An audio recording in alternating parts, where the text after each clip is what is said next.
You know what I always say, ask and you shall receive. Here's a part 2 of characters that are not from Marvel who I think would be able to wield Mjolnir. Not in any particular order, of course.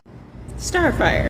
And I don't really think I need to explain much more about this, but I'm going to anyway. She already is a warrior from warrior people. Noble and strong and brave as they come, always willing to do what's right, and constantly there to put her life on the line if anything happens. You know, just our resident alien princess.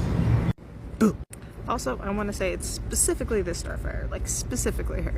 The way that she was in Teen Titans, I feel like is the best version of Starfire, and that she'd be able to wield Mjolnir. Now the next one, I feel like this goes without saying. Like, it's Kyoshi. Of course she would be warrior enough. Of course she would have the strong enough will, the conviction. Like, of everyone in Avatar, I feel like she is the most likely to be able to wield Mjolnir. And in fact, I feel like she could call it right out of Thor's hands, just...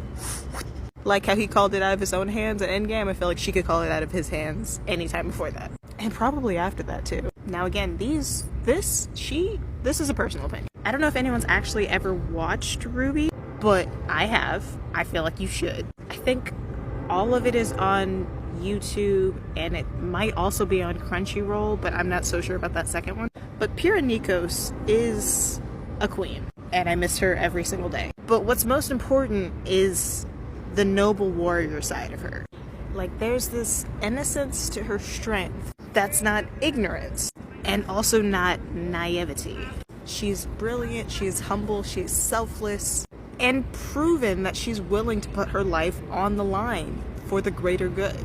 I miss you, Pyrrha, so much. I miss her so much. And to round it out, my princess. There's just kind of no way that Leia can't, you know?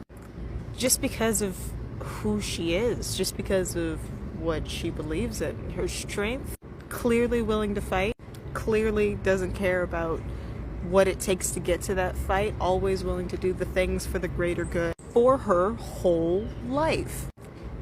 She's another one of those ones that you would really have to convince me that she can't, because I'm so confident that she can. Probably more so than any of the other characters I've said before, with like the exception of Wonder Woman. I'm confident that Leia Organa could wield Mjolnir. Like, look at my girl. She's the bravest, strongest, hardest worker in the galaxy. She looked Darth Vader in his face and scoffed. And if that's not worthy of wielding Mjolnir, then like, what else really is? Thank you for coming to my TED Talk.